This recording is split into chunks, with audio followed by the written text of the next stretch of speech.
കൊലോസ്യ ലേഖനം 2-ാം അധ്യായത്തിൻ്റെ കണ്ടിന്യൂഷൻ 3-ാമത്തെ എപ്പിസോഡാണ് നിങ്ങൾ കേൾക്കുന്നത്. ഇന്ന് കേൾക്കുന്ന പ്രിയപ്പെട്ടവരെ, ഈ അധ്യായം ഒരു 5-8 ക്ലിപ്പെങ്കിലും ആവുമെന്ന് എനിക്ക് തോന്നണേ. സ്വത്രം. കാരണം അതുപോലെ വിഷയങ്ങൾ കൊണ്ട് നിറഞ്ഞു കിടക്കുകയായിരുന്നു. ഞാൻ പിന്നെയും കൊലോസ്യ ലേഖനത്തിലേക്ക് മടങ്ങി വരിക. ക്രിസ്തു എന്ന ദൈവമർമ്മത്തിൻ്റെ പരിജ്ഞാനം എന്താണ്? സ്ത്രീയുടെ സന്തതി സർപ്പത്തിൻ്റെ തലയെ തകർക്കും. ക്രിസ്തു എന്ന മർമ്മമാണ് അവിടെ കിടക്കുന്നത്. ഹല്ലേലൂയ, സ്തോത്രം, പ്രൈസ് ദി ലോർഡ്, ഹല്ലേലൂയ. 1 യോഹന്നാൻ 2:22 ഒന്ന് വായിച്ചാട്ടോ. 1 യോഹന്നാൻ 2:22. സ്തോത്രം, സ്തോത്രം. 1 യോഹന്നാൻ 2:22. Praise the Lord, hallelujah.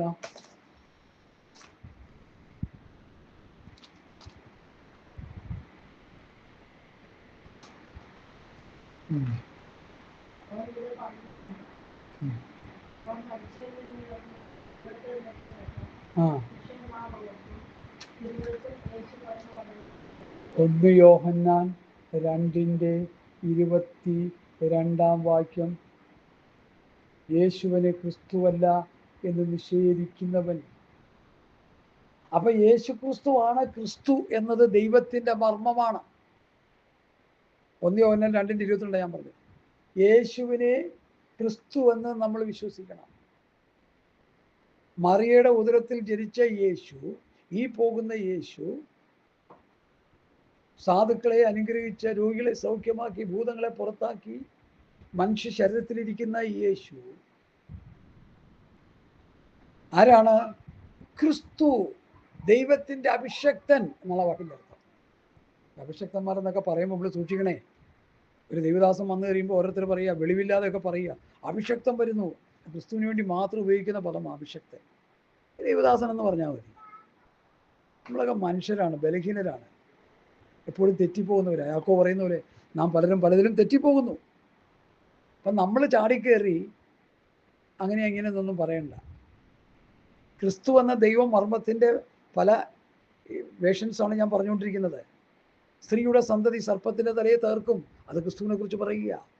അത് ക്രിസ്തു എന്ന ദൈവമർമ്മമാണ്. ഇവിടെ യോഹന്നാൻ പറഞ്ഞത്, സ്തോത്രം, 1 യോഹന്നാൻ 1:2 സ്തോത്രം, യേശുവിനെ ക്രിസ്തു എന്ന് നിഷേധിക്കുന്നവൻ സാധാരണ സന്തതി ആയിപ്പോകും. ക്രിസ്തു എന്ന് നിഷേധിച്ചാൽ യേശുവിനെ ക്രിസ്തു എന്ന് വിശ്വസിക്കണം. ക്രിസ്തു മശിഹ, അഭിഷക്തൻ, പലസ്തീൻ നാട്ടിലൂടെ നടന്ന ആ മനുഷ്യനായ യേശു ഉണ്ടല്ലോ, അവനാ ക്രിസ്തു. ക്രിസ്തു എന്ന ദൈവ മർമ്മമാണത്. ആ മർമ്മങ്ങളാണ് ഞാൻ ഓരോന്ന് ഹൃദയത്തിൽ പ്രകാശിപ്പിച്ച് നിങ്ങളോട് പറഞ്ഞുകൊണ്ടിരിക്കുന്നത്. 100 കണക്കിന് വാക്യങ്ങളുണ്ട്. എല്ലാം പറയാൻ എനിക്ക് സമയമില്ല. ചില വാക്യങ്ങൾ മാത്രം ഞാൻ പറയുന്നുള്ളൂ. ക്രിസ്തു എന്ന ദൈവ മർമ്മം, ക്രിസ്തു മശിഹയാണ്. യേശു അവൻ ക്രിസ്തുവാണ്, അവൻ മശിഹയാണ്. ക്രിസ്തു എന്ന മർമ്മം. സ്ത്രീയുടെ സന്തതി സർപ്പത്തിൻ്റെ തല തകർക്കും എന്ന് പറഞ്ഞു. ഹല്ലേലൂയ, സ്തോത്രം. അടുത്ത് ഉൽപ്പത്തി പുസ്തകം 1-ാം അധ്യായത്തിൻ്റെ സ്തോത്രം. ഞാൻ ആ വാക്യം നിങ്ങളെ വായിച്ച് കേൾപ്പിക്കുന്നതാണ് അതിൻ്റെ ശരിയായ രീതി. 1-ാം അധ്യായത്തിൻ്റെ, പ്രൈസ് ദി ലോർഡ്, ഹല്ലേലൂയ, 26-ാമത്തെ വാക്യം. അനന്തരം ദൈവം, നാം നമ്മുടെ സ്വരൂപത്തിൽ, നമ്മുടെ സാദൃശ്യത്തിൽ മനുഷ്യനെ ഉണ്ടാക്കുക. നാം നമ്മുടെ സാദൃശ്യത്തിൽ, സ്വരൂപത്തിൽ. ക്രിസ്തു എന്ന ദൈവമർമ്മം, ആ മർമ്മത്തിന്റെ പരിജ്ഞാനം, വിവേകപൂർണ്ണയുടെ സമ്പത്ത്. ഉൽപ്പത്തി പുസ്തകത്തിൽ ക്രിസ്തു ഉണ്ട്. ഹല്ലേലൂയ, സ്തോത്രം, സ്തോത്രം. ദാനിയേലിന്റെ പുസ്തകം 3-ാം അധ്യായത്തിന്റെ 15 മുതൽ 27 വരെയുള്ള വാക്യങ്ങൾ ഞാൻ വായിക്കുന്നു. ദാനിയേൽ പ്രവാചകന്റെ പുസ്തകം. ഹല്ലേലൂയ, സ്തോത്രം സ്തോത്രം. 3-ാം അധ്യായത്തിന്റെ 17 മുതൽ 25 വരെയുള്ള വാക്യങ്ങൾ വായിക്കുന്നു. ശ്രദ്ധിച്ചു കേട്ടോണേ എല്ലാവരും. Hallelujah, hallelujah.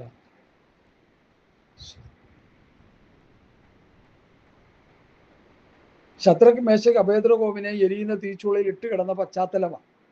എല്ലാം വചനം വായിച്ചാൽ സമയം ഒത്തിരി പോകും. അതുകൊണ്ട് ഞാൻ ചുരുക്കി അങ്ങോട്ട് വായിക്കും. നിങ്ങളത് വായിച്ച് പഠിച്ചോണം.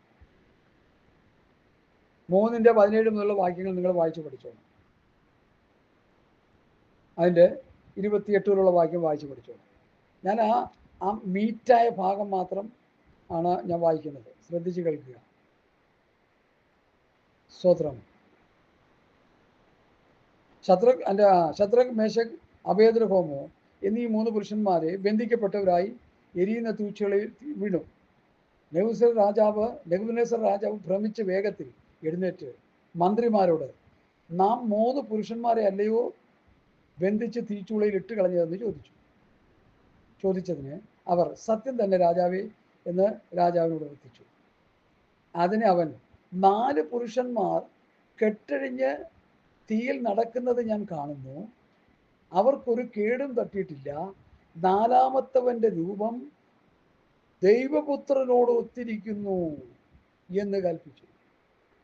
നെബൂഖദ്നേസർ രാജാവ് എരിയുന്ന തീച്ചൂളയുടെ വാതിൽക്കൽ അടുത്തിയെന്ന് അത്യുന്നതനായ ദൈവത്തിന്റെ ദാസന്മാരായ ശദ്രക്ക്, മേശക്ക്, അബേദ്നെഗോവേ പുറത്തു വരുവിനെന്ന് കൽപ്പിച്ചു. ശദ്രക്കും, മേശക്കും, അബേദ്നെഗോവും തീയിൽ നിന്ന് പുറത്തു വന്നു. 4-മൻ ആരാ? ദൈവപുത്രൻ. ദൈവപുത്രൻ അപ്രത്യക്ഷമായി. 3 പേര് പുറത്തു വന്നു. പ്രധാന ദേശാധിപതിന്മാരും സ്ഥാനാധിപന്മാരും ദേശാധിപതികളും മന്ത്രിമാരും വന്നുകൂടി.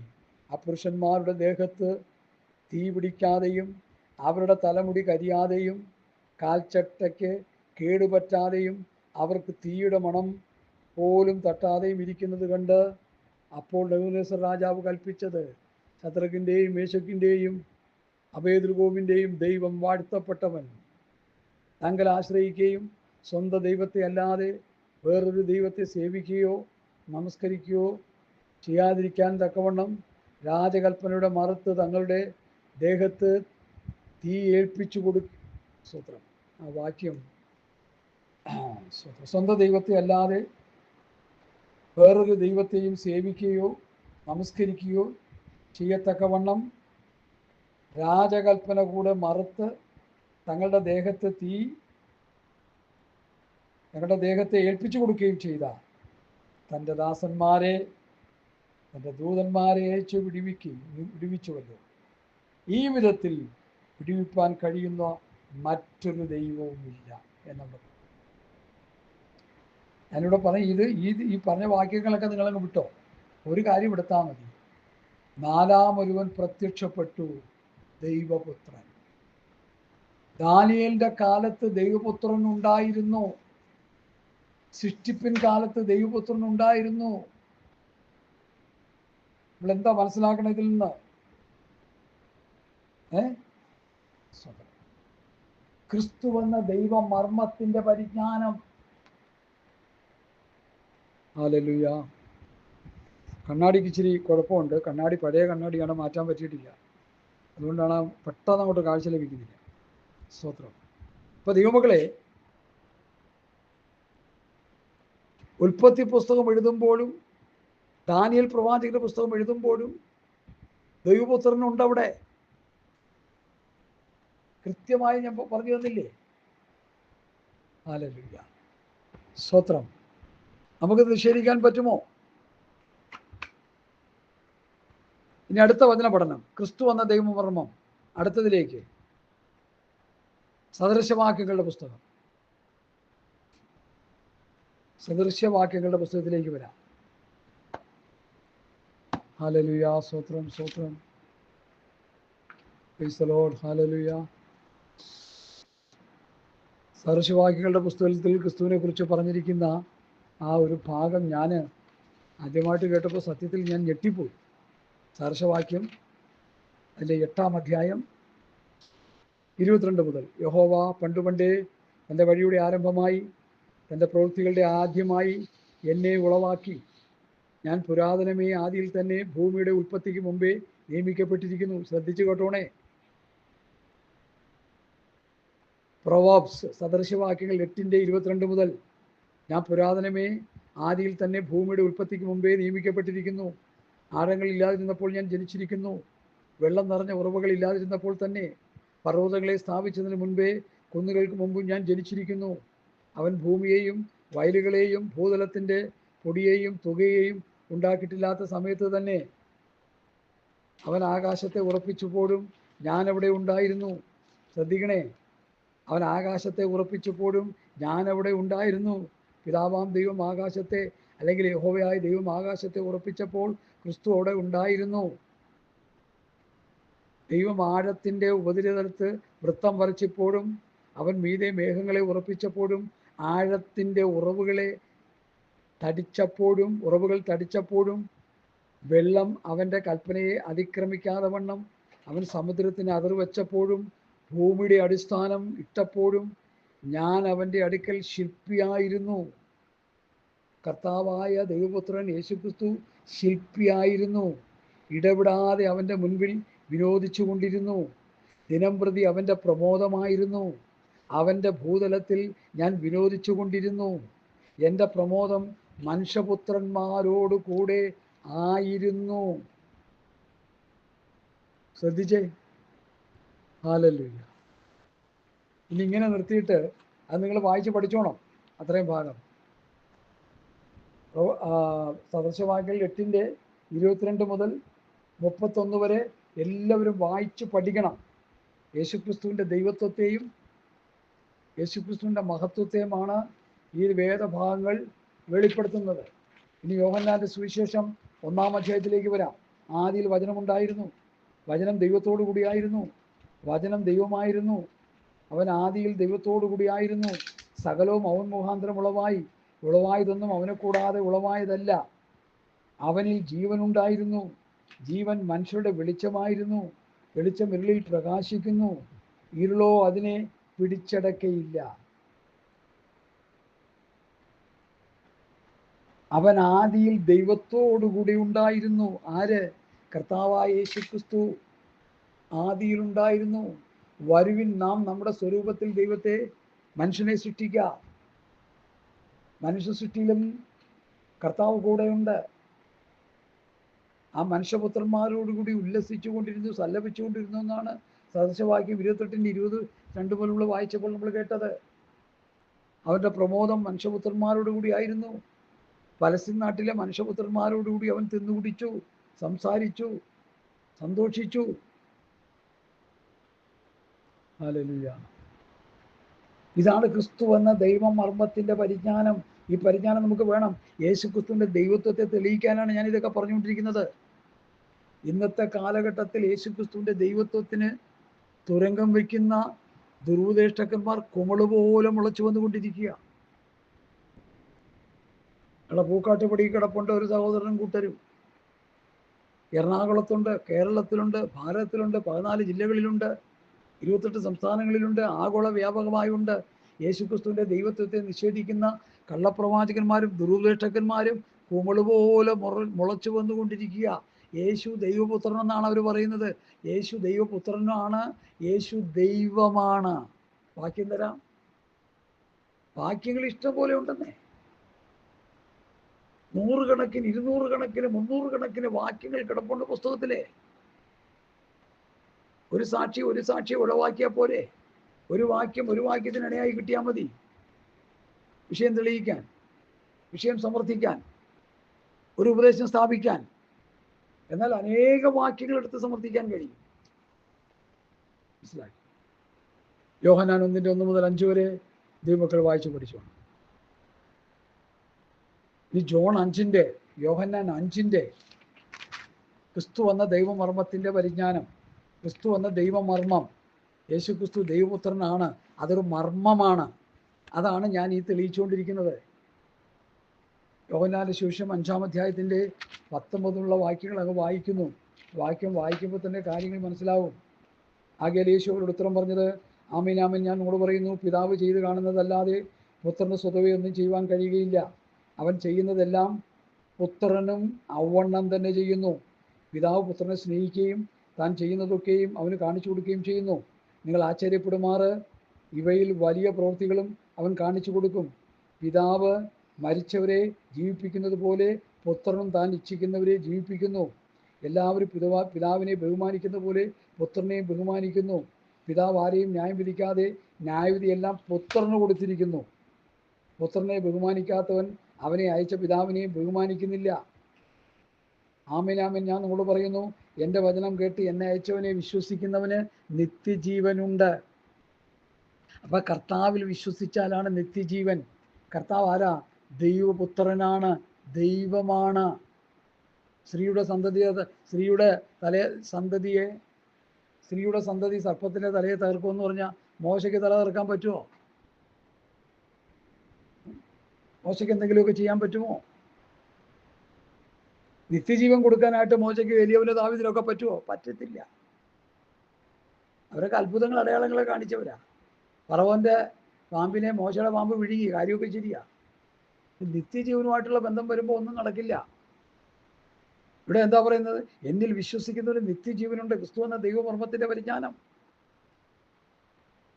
ആമേൻ ആമേൻ ഞാൻ നിങ്ങളോട് പറയുന്നു, മരിച്ചവർ ദൈവപുത്രന്റെ ശബ്ദം കേൾക്കുകയും കേൾക്കുന്നവർ ജീവിക്കുകയും ചെയ്യുന്ന നാഴിക വരുന്നു. കണ്ടോ, മരിച്ചവർ ദൈവപുത്രന്റെ ശബ്ദം കേൾക്കുകയും കേൾക്കുന്നവർ ജീവിക്കുകയും ചെയ്യുന്ന നാഴിക വരുന്നു. മോശ പറഞ്ഞാൽ മറ്റുള്ളവർ പറഞ്ഞാൽ ഉയർത്തെഴുന്നേറ്റ് വരുമോ? ഇല്ല. അനേക ദൈവദാസന്മാർ മരിച്ചവർ ഉയർപ്പിച്ചിട്ടുണ്ട്. അത് ആക്ഷരിക ഉയർപ്പാണ്. അവിടെ ശരീരത്തിൽ നിന്ന് അവർക്ക് ജീവൻ കൊടുത്തുള്ള ഉറപ്പാണ്. എന്നാൽ ഇത് നിത്യമായ ജീവനോടുകൂടി രൂപാന്തര ശരീരത്തോടുകൂടി ഉയർപ്പുന്ന കാര്യമാണ് ഇവിടെ പറയുന്നത്.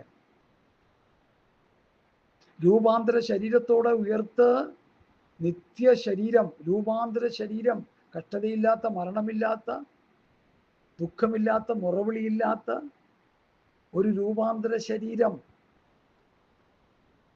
മരിച്ചവർ ദൈവപുത്രന്റെ ശബ്ദം കേൾക്കുകയും കേൾക്കുന്നവർ ജീവിക്കുകയും ചെയ്യുന്ന നാഴിക വരുന്നു, ഇപ്പോൾ വന്നുമിരിക്കുന്നു. പിതാവിന് തന്നിൽ തന്നെ ജീവനുള്ളതുപോലെ അവൻ പുത്രനും തന്നിൽ തന്നെ ജീവനുള്ളവൻ ആകുമാറ് വരം നൽകിയിരിക്കുന്നു. അവൻ മനുഷ്യപുത്രനാകിയാൽ ന്യായവിധി നടത്തുവാൻ അവൻ അധികാരവും നൽകിയിരിക്കുന്നു. ഇതെങ്കിൽ ആശ്ചര്യപ്പെടരുത്. കല്ലറകളിലുള്ളവർ എല്ലാവരും അവൻ്റെ ശബ്ദം കേട്ട് നന്മ ചെയ്തവൻ ജീവനായും തിന്മ ചെയ്തവൻ ന്യായവിധിക്കായും പുനരുദ്ധാനം ചെയ്യാനുള്ള നാഴിക വരുന്നു. ദൈവപുത്രന്റെ വാക്ക് കേട്ടിട്ട് ഉയർത്തെഴുന്നേൽപ്പ് സംഭവിക്കും. ഇവിടെ കയറി വരുവീൻ എന്ന് മനുഷ്യപുത്രൻ പറയുമ്പോൾ ക്രിസ്തുവിൽ മരിച്ചവർ ഉയർത്തെഴുന്നേറ്റ് വരും. ജീവനൊഴിക്കുന്നവർക്ക് രൂപാന്തരം കിട്ടും. ഹല്ലേലൂയ.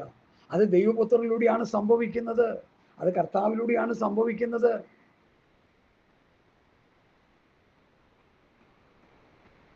ഈ ഭൂമിയിൽ അനേക ദൈവദാസന്മാരെ മരിച്ചവർ ഉയർപ്പിച്ചിട്ടുണ്ട്. അത് ഈ ഉയർത്താലും അവർ പിന്നെയും മരിക്കും. നിത്യമായ എവർലാസ്റ്റിംഗ് ലൈഫായിട്ട് ഉയർത്തെഴുന്നേറ്റ് വരുന്നത് ദൈവപുത്രന്റെ ശബ്ദം കേട്ടാണെന്ന് ഇനിയെങ്കിലും നിങ്ങൾ മനസ്സിലാക്കുക. അത് യേശുക്രിസ്തുവിന്റെ ദൈവത്വത്തെ കാണിക്കുന്നത്. യേശു പൂർണ്ണ ദൈവമായിരുന്നു, അപ്പോൾ തന്നെ അവൻ മനുഷ്യനായിരുന്നു. എന്തുകൊണ്ടാ പാസ്റ്ററെ മനുഷ്യനായത്? അനുസരണം കെട്ട എന്നെയും നിന്നെയും രക്ഷിക്കാൻ നീയും ഞാനും മനുഷ്യ ശരീരത്തിൽ ഇരിക്കുന്നത് കൊണ്ട് അവൻ മനുഷ്യ ശരീരത്തിൽ വന്ന് നമ്മളെ രക്ഷിക്കണം. അതാ ദൈവത്തിന്റെ പദ്ധതി. അതിനുവേണ്ടി അവൻ മനുഷ്യനായി. കൂടുതലൊന്നും ചിന്തിച്ച് തലമുണ്ടാക്കണ്ട. അനുസരണം കെട്ട നമ്മളെ രക്ഷിക്കാൻ മനുഷ്യ ശരീരത്തിൽ യേശു ഈ ഭൂമിയിൽ വന്നു. അതാണ് ദൈവപുത്രൻ, അതാണ് ദൈവമായ കർത്താവ്. Hallelujah, hallelujah, hallelujah. സ്തോത്രം. അടുത്ത, നിങ്ങൾ തിരുവെഴുത്തുകളെ ശോധന ചെയ്യുന്നു, അവയിൽ നിത്യജീവൻ ഉണ്ട് എന്ന് നിങ്ങൾ നിരൂപിക്കുന്നുവല്ലോ. അവ എനിക്ക് സാക്ഷ്യം പറയുന്നു. എങ്കിലും ജീവൻ പ്രാപിക്കേണ്ടതിന് എൻ്റെ അടുക്കൽ വരുവാൻ നിങ്ങൾക്ക് മനസ്സില്ല. യഹൂദന്മാരോട് പറയാറ്, നിങ്ങൾക്ക് മനസ്സില്ല. നിത്യജീവൻ എന്നിൽ ഉണ്ടെന്ന് നിങ്ങൾക്കറിയാം.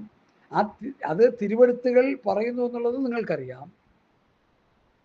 തിരുവെഴുത്തിൽ നിത്യജീവനുണ്ട്, യേശുക്രിസ്തു ഉണ്ടെന്നും ആ യേശുക്രിസ്തു ഞാനാണെന്നും ഒക്കെ പലരും വിശ്വസിച്ചു. യഹൂദന്മാർ വിശ്വസിക്കുന്നില്ല.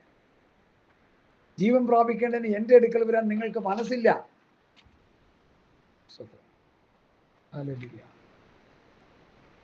ഇനി ഞാൻ വേറൊരു ഭാഗത്തിലേക്ക് വരിക, അതുകൂടി ശ്രദ്ധിച്ചോണേ. യോഹന്നാന്റെ സുവിശേഷം 6-ാം അധ്യായം. നമ്മുടെ പിതാക്കന്മാർ ഭൂമിയിൽ മന്ന തിന്നു, അവർക്ക് തിന്നുവാൻ സ്വർഗത്തിൽ നിന്ന് അപ്പം കൊടുത്തു എന്ന് എഴുതിയിരിക്കുന്നത് എന്ന് കൊടുത്തുവല്ലോ എന്ന് പറഞ്ഞു. യേശു അവരോട്, ആമേൻ ആമേൻ ഞാൻ നിങ്ങളോട് പറയുന്നു, സ്വർഗത്തിൽ നിന്നുള്ള അപ്പം മോശയല്ല നിങ്ങൾക്ക് തന്നത്, എൻ്റെ പിതാവത്രേ സ്വർഗത്തിൽ നിന്നുള്ള സാക്ഷാൽ അപ്പം നിങ്ങൾക്ക് തന്നത്. ദൈവത്തിൻ്റെ അപ്പമോ സ്വർഗത്തിൽ നിന്ന് ഇറങ്ങി വന്ന് ലോകത്തിന് ജീവനെ കൊടുക്കുന്നതാകുന്നു. ശ്രദ്ധിച്ചോണേ, ദൈവപുത്രനായ യേശു ക്രിസ്തുവിനെ കുറിച്ച് യോഹന്നാൻ അപ്പോസ്തലൻ പറയുന്ന ഒരു പ്രവചന ഭാഗം, ഒരു മാർമിക ഭാഗം എന്താണത്? ദൈവത്തിൻ്റെ അപ്പമോ സ്വർഗത്തിൽ നിന്ന് ഇറങ്ങി വന്ന് ലോകത്തിന് ജീവനെ കൊടുക്കുന്നതാകുന്നു. അപ്പം ഇത് കേട്ടപ്പോൾ അവർ പറയാ അവനോട്, കർത്താവേ, ഈ അപ്പം എപ്പോഴും ഞങ്ങൾക്ക് തരണമെന്ന് പറഞ്ഞു. യേശു അവരോട് പറഞ്ഞത്, ഞാൻ ജീവന്റെ അപ്പമാകുന്നു. എൻ്റെ അടുക്കൽ വരുന്നവന് വിശക്കയില്ല, എന്നിൽ വിശ്വസിക്കുന്നവന് ഒരു നാളും ദാഹിക്കുകയുമില്ല.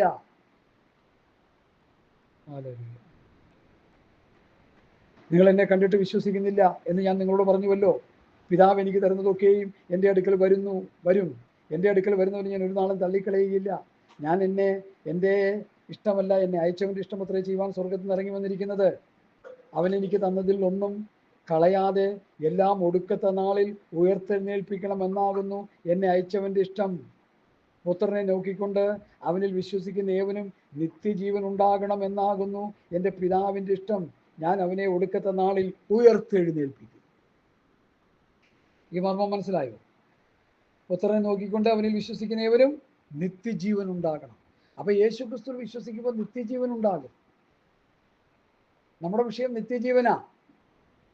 70-80 സംവത്സരം ഈ ഭൂമി ജീവിക്കാൻ വേണ്ടി കാറ്, വീട്, ലോറി അത് വിധിച്ച് അപ്പം ചവർന്ന് വേണ്ടി കിടന്ന് പ്രാർത്ഥിച്ച് പ്രസംഗിച്ച് തലയെറിഞ്ഞ് പ്രസംഗിക്കുന്ന പാസ്റ്റർമാരെ കൊണ്ട് ഭൂമി നിറഞ്ഞു കിടക്കുക. എന്നാൽ കർത്താവിൻ്റെ വചനം പറയുന്നു, പുത്രനെ നോക്കിക്കൊണ്ട് അവനിൽ വിശ്വസിക്കുന്ന ഏവനും നിത്യജീവൻ ഉണ്ടാകണം. യേശുക്രിസ്തുവിൽ വിശ്വസിക്കുമ്പോൾ നമുക്ക് കിട്ടുന്ന ഏറ്റവും വലിയ ബ്ലെസ്സിങ് എവർലാസ്റ്റിംഗ് ലൈഫ്, നിത്യജീവൻ, നിത്യമായ ജീവൻ. നമ്മുടെ ഈ ശരീരത്തിൽ ഓടിക്കൊണ്ടിരിക്കുന്ന ജീവൻ എത്ര ആയുസുണ്ട്? 70-80 സംവത്സരം. അത് തിന്നുമ്പോൾ പുഴു തിന്ന് തീർക്കും, ഹിന്ദുക്കളെ തീ വിഴുങ്ങിക്കളയും, പാർസികളെ പക്ഷികൾ കൊത്തിപ്പറക്കി തിന്നും. ഇതാ ഇവിടെ സംഭവിക്കുന്നത്. ഈ 3 കാര്യങ്ങളൊക്കെ ഉള്ളു ഒട്ടുമിക്കാലും എല്ലാ മനുഷ്യരും, ലോകത്തുള്ള സകല മനുഷ്യർക്കും. ഒന്നുകിൽ പുഴു തിന്നും, അല്ലെങ്കിൽ തീ തിന്നും, അല്ലെങ്കിൽ പക്ഷി തിന്നും. ഇത്രയൊക്കെ ഉള്ളൂ. ഇത് ഓരോ ദിവസം രാവിലെ എഴുന്നേൽക്കുമ്പോൾ ഒന്ന് മനസ്സിലാക്കിക്കോണം. വലിയ വലിയ വമ്പന്മാരായിട്ടിരിക്കുന്നവരൊക്കെ ഇത് മനസ്സിലാക്കിയാൽ മതി. ഇത്രേ ഉള്ളൂ. ഇവിടെ നമ്മൾ പരദേശികളും പ്രവാസികളുമാണ്. ഈ ദേശം വിട്ട് വേറൊരു ദേശത്തേക്ക് പോകണം. ഒന്ന് നിത്യമായ നരകം, അല്ലെങ്കിൽ നിത്യമായ സ്വർഗം. ഈ കൺസെപ്റ്റ് ഉള്ളിൽ വെച്ചുകൊണ്ട് വേണം ക്രിസ്ത്യ ജീവിതം നയിക്കുവാൻ, വിശ്വാസികളായിട്ടുള്ളവർ ജീവിക്കുവാൻ. സ്വർഗത്തിൽ നിന്ന് ഇറങ്ങി വന്ന അപ്പം ഞാനാകുന്നു. ഈ അപ്പം തിന്നുന്നവൻ എന്നേക്കും ജീവിക്കും. ഞാൻ കൊടുക്കാനിരിക്കുന്ന അപ്പമോ ലോകത്തിൽ നിന്ന് ജീവന് വേണ്ടി ഞാൻ കൊടുക്കുന്ന എൻ്റെ മാംസം. ദൈവവചനം ഭക്ഷിക്കുകയും ആത്മാവിൽ ആരാധിക്കുകയും ചെയ്യുന്നവൻ എന്തുണ്ട്? നിത്യജീവനുണ്ട്. അതാണ് പൗലോസ് പറയുന്ന ക്രിസ്തു എന്ന ദൈവമർമ്മത്തിൻ്റെ പരിജ്ഞാനം. അപ്പൊ ക്രിസ്തു ആരാണ്? ക്രിസ്തു ആരാണെന്ന് ഒറ്റ വാക്കി ചോദിച്ചാൽ നമുക്ക് പറയാൻ കഴിയണം, യേശു ക്രിസ്തു ദൈവമാണ്, ദൈവത്തിൻ്റെ പുത്രനാണ്. അവനിൽ ദൈവത്വം ഉണ്ടായിരുന്നു. അതാണ് ക്രിസ്തു എന്ന ദൈവമർമ്മത്തിൻ്റെ പരിജ്ഞാനം, വിവേകപൂർണ്ണ സമ്പത്ത്.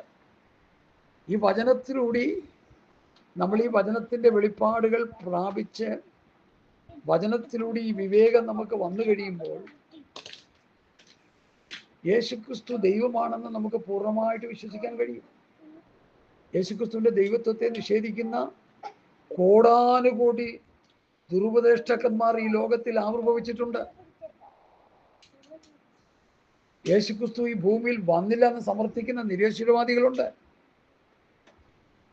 യേശുക്രിസ്തുവിൻ്റെ ഉപദേശത്തെ കോട്ടിക്കളയുന്ന, കൂട്ടുചേർക്കുന്ന, മറിച്ചു കളയുന്ന കള്ളപ്രവാചകന്മാരും ദുരുപദേഷ്ടകന്മാരുമുണ്ട്. യേശുക്രിസ്തുവിലൂടെയുള്ള നിത്യജീവൻ വിശ്വാസികൾ പ്രാപിച്ചെടുക്കാതിരിക്കാൻ ഈ ലോകത്തിൻ്റെ ഭൗതിക അനുഗ്രഹങ്ങൾ പ്രസംഗിച്ച്, അനുഗ്രഹങ്ങൾ വാരി കോരിക്കൊടുത്ത് അവരിൽ നിന്ന് നന്മ പറ്റി ജീവിക്കുന്ന കള്ളപ്രവാചകന്മാരും ദുരുപദേഷ്ടകന്മാരും കോടിക്കണക്കിനുണ്ട്.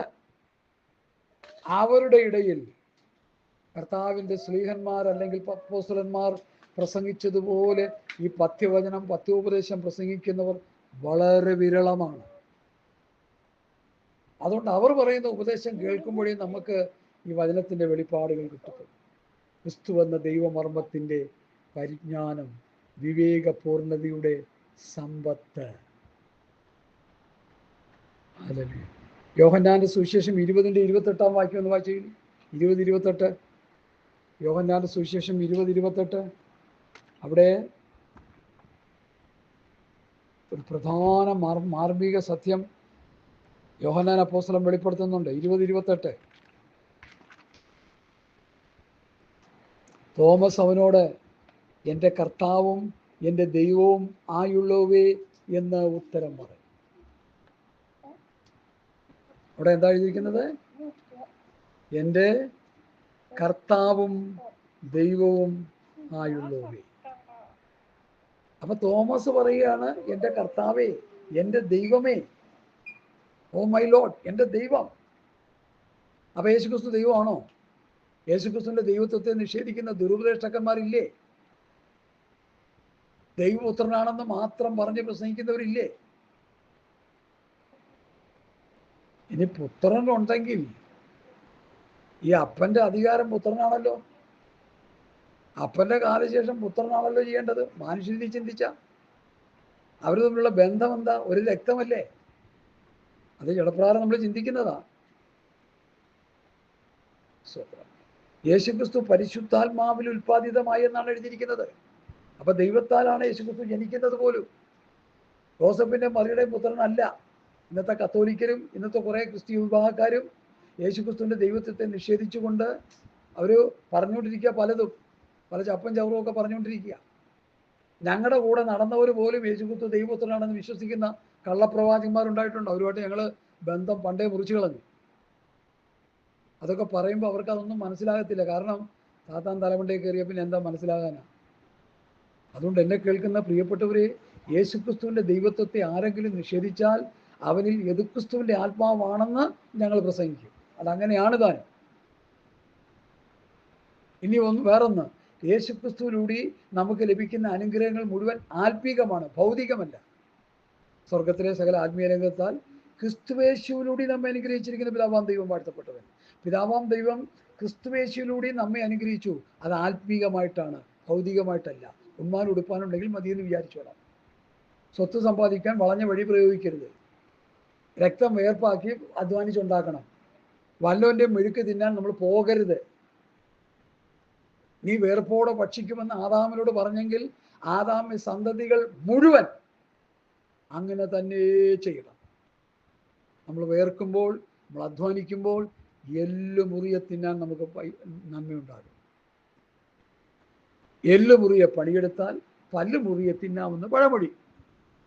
ഈ സത്യങ്ങൾ, യാഥാർത്ഥ്യങ്ങൾ നമ്മൾ മനസ്സിലാക്കാതിരിക്കരുത്. ഞങ്ങളെപ്പോലുള്ളവർ ഇതൊക്കെ പറയത്തുള്ളൂ.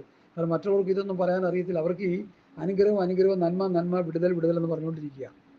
1 തീമോഥെയോസിന്റെ ലേഖനം 1-ാം അധ്യായത്തിന്റെ 1-ാമത്തെ വാക്യം എന്താണെന്ന് നോക്കാം. 1 തീമോഥെയോസ് 1:1 എടുത്തവർ വായിക്കുക നേരത്തെ. നമ്മുടെ രക്ഷിതാവായ ദൈവത്തിൻ്റെ, അപ്പൊ നമ്മുടെ രക്ഷിതാവ് ആരാ? ദൈവമാ.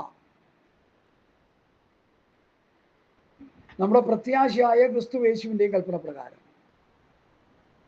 നമ്മുടെ പ്രത്യാശ യേശു ക്രിസ്തുവാണ്, അത് ദൈവമാണ്. നമ്മുടെ രക്ഷിതമായ ദൈവത്തിൻ്റെ. തീത്തോസിന്റെ ലേഖനം 1-ാം അധ്യായത്തിന്റെ 1-ാം വാക്യത്തിലും ആ പദം പ്രയോഗിക്കപ്പെടുന്നുണ്ട്. ക്രിസ്തു എന്ന ദൈവ മർമ്മമാണ്. ഇത് മനസ്സിലാക്കണം. അതുകൊണ്ടാണ് ഈ പറയുന്നത്. നമ്മുടെ രക്ഷിതാവായ ദൈവത്തിന്റെ കൽപ്പന പ്രകാരം എന്നെ ഫലമേൽപ്പിച്ച പ്രസംഗത്താൽ തക്ക സമയത്ത് തൻ്റെ വചനം വെളിപ്പെടുത്തിയ പോഷ്കില്ലാത്ത ദൈവം. നമ്മുടെ രക്ഷിതമായ ദൈവത്തിൻ്റെ കൽപ്പന പ്രകാരം എന്നെ ഫലമേൽപ്പിച്ച പ്രസംഗത്താൽ തക്ക സമയത്ത് തൻ്റെ വചനം വെളിപ്പെടുത്തിയ പോഷ്കില്ലാത്ത ദൈവം, അതും ക്രിസ്തുവിനെ കുറിച്ച് തന്നെയാണ് പറയുന്നത്. രക്ഷിതാവായ കർത്താവ് യേശു എന്നൊക്കെ പറയുന്നത് ദൈവമാണ്. അത് ക്രിസ്തു എന്ന ദൈവമർമ്മത്തിൻ്റെ പരിജ്ഞാനമാണ്, വിവേകപൂർണ്ണയുടെ സമ്പത്താണ്. 1 തീമോഥെയോസ് 3:16 നമ്മൾ വരുന്നു. ഏറ്റവും ശ്രേഷ്ഠമേറിയ ഒരു വചന വെളിപ്പാടാണിത്. 1 തീമോഥെയോസ് 3:16 ശ്രദ്ധിക്കണേ. അവൻ ജഡത്തിൽ വെളിപ്പെട്ടു. യേശു ക്രിസ്തു ജഡത്തിൽ വെളിപ്പെട്ടു എന്ന് ഇവിടെ പറയുന്നത്. ആത്മാവിൽ നീതീകരിക്കപ്പെട്ടു, ദൂതന്മാർക്ക് പ്രത്യക്ഷനായി, ജാതികളുടെ ഇടയിൽ പ്രസംഗിക്കപ്പെട്ടു, ലോകത്തിൽ വിശ്വസിക്കപ്പെട്ടു, തേജസ്സിൽ എടുക്കപ്പെട്ടു എന്നിങ്ങനെ ദൈവഭക്തിയുടെ മർമ്മം സമ്മതമാമണ്ണം വലിയതാകുന്നു. ഈ വാക്യം കാണാപാഠം പഠിക്കണം. കർത്താവ് ജഡത്തിൽ വെളിപ്പെട്ടു, ദൈവം മനുഷ്യനായി വന്നു. ചിലർ ചോദിക്കുന്ന ചോദ്യങ്ങളുണ്ട്. ചില എത്തിസ്റ്റുകളും ചില വചന പരിജ്ഞാനമില്ലാത്ത ശൈശവാവസ്ഥയിൽ കിടക്കുന്ന പെന്തക്കോസ്തുകാരും ചോദിക്കുന്ന ഒരു ചോദ്യമുണ്ട്. ഞാനത് നിങ്ങളോട് പറയാൻ താല്പര്യപ്പെടുക. പിതാവാം ദൈവം മനുഷ്യനായിട്ട് ക്രിസ്തുവായിട്ട് ഭൂമി വന്നപ്പോൾ അവിടെ ആരും ഇല്ലേ? അവിടെ ഉണ്ട്. പിതാവ് അവിടെ ഉണ്ടെന്നേ. പിതാവ് ഫുൾ കൺട്രോളിൽ അവിടെ ഉണ്ട്. അപ്പോൾ പുത്രൻ ഇവിടെ വന്നു. പുത്രൻ പോയ ശേഷം പരിശുദ്ധാത്മാവിനെ അയച്ചു. ഇതൊക്കെ എങ്ങനെ സംഭവിക്കും? അതാണ് ദൈവം. That is God. ദൈവത്തിന് അങ്ങനെ ആകാൻ കഴിയും. ദൈവത്തിന് അങ്ങനെ പ്രത്യക്ഷനാകാൻ കഴിയും. പിതാവായിട്ടും പുത്രനായിട്ടും പരിശുദ്ധാത്മാവായിട്ടും ഏക ദൈവം തന്നെ പ്രവർത്തിക്കുന്നു. ഹല്ലേലൂയ, സ്തോത്രം. ഇത് നമ്മൾ പരിജ്ഞാനത്തോടെ വിവേകത്തോടെ നമ്മൾ മനസ്സിലാക്കണം. പരിജ്ഞാനമില്ലാകിയാൽ എൻ്റെ ജനം നശിച്ചു പോകുന്നു. വെളിപ്പാടില്ലാത്തടത്ത് ജനം മര്യാദ വിട്ട് നടക്കുന്നു. നിങ്ങൾ തിരുവെഴുത്തുകളെയും ദൈവശക്തി അറിയാകിയാൽ തെറ്റിപ്പോകുന്നു. പിതാവ് അവിടെ ആയിരിക്കുമ്പോൾ പുത്രൻ ഇവിടെ ഭൂമിയിൽ വന്ന് പ്രവർത്തിച്ചു. കഴിഞ്ഞ ശേഷം പരിശുദ്ധാത്മാവ് വന്ന് പ്രവർത്തിക്കുന്നു. ഏക ദൈവം. അതാ ഉൽപ്പത്തി പുസ്തകത്തിൽ ഞാൻ പറഞ്ഞ വരുവിൻ, നാം നമ്മുടെ സ്വരൂപത്തിലും സാദൃശ്യത്തിലും മനുഷ്യൻ സൃഷ്ടിക്കാം. പിതാവ് പുത്രൻ പരിശുദ്ധാത്മാവ് അവിടെ ഉണ്ടായിരുന്നു. ലോകാരംഭം മുതലേ ഉണ്ട്. ഈ 3 നിലയിലുള്ള ദൈവിക പ്രവർത്തനങ്ങൾ ഭൂമിയിൽ നടക്കുന്നുണ്ട്. അത് വചനത്തിലൂടെ ഈ പരിജ്ഞാനത്തോടെ ദൈവവചനം പഠിച്ച് തിരിച്ചറിഞ്ഞില്ലെങ്കിൽ ഈ കള്ളപ്രവാചകന്മാരും ദുരുപദേഷ്ടകന്മാരുടെ ഉപദേശത്തിൽ കുടുങ്ങി നമ്മൾ തെറ്റിപ്പോകും. അതിൻ്റെ കാര്യം അങ്ങനെ തെറ്റിക്കിടക്കുക. ഇന്ന് യേശു ദൈവമല്ല, പരിശുദ്ധാത്മാവ് ദൈവമല്ല, പിതാവ് ദൈവമല്ല, ഒന്നും ദൈവമല്ല. പിന്നെ ഏതാ ദൈവം? മനുഷ്യ ദൈവങ്ങൾ, ഉപദേശിമാരെ ദൈവങ്ങളായിട്ട് കാണുന്ന അവിവേകികളായ മനുഷ്യരായിരുന്നു. ഞങ്ങളുടെ ഭാഷ പ്രസംഗിക്കണം, ഞങ്ങളുടെ ഭാഷ തോത്രാഴ്ച എടുക്കണം, ഞങ്ങളുടെ ഭാഷന് വല്ല മഹത്വം ഉണ്ടോ? ഒരു മഹത്വവും ഇല്ല. റൂമ്പും വെളിവില്ലാത്ത ഭാഷന്മാർ. ഈ പഥ്യവചനം, ഈ പഥ്യോപദേശം, അതിൻ്റെ തനിമയിൽ ആര് പ്രസംഗിച്ചാലും ആ പ്രസംഗം എടുക്കാൻ നമുക്ക് ഒരു കുഴപ്പമില്ല.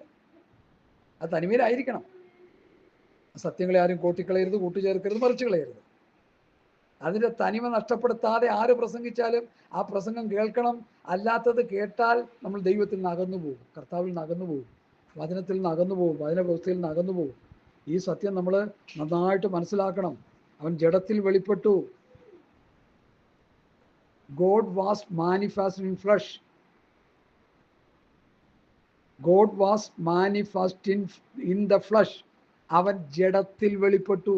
ദൈവം മനുഷ്യനായി. അതാണ് യേശു ക്രിസ്തു. 1 തീമോഥെയോസ് 3:16 എല്ലാവരും വായിച്ചു പഠിക്കണം. എന്നിട്ട് എന്ത് ചെയ്യണു? അവൻ ആത്മാവിൽ നീതീകരിക്കപ്പെട്ടു, ദൂതന്മാർക്ക് പ്രത്യക്ഷനായി, ജാതികളുടെ ഇടയിൽ പ്രസംഗിക്കപ്പെട്ടു, ലോകത്തിൽ വിശ്വസിക്കപ്പെട്ടു, തേജസ്സിലെടുക്കപ്പെട്ടു എന്നിങ്ങനെ ദൈവഭക്തിയുടെ മർമ്മം സമ്മതമാമണ്ണം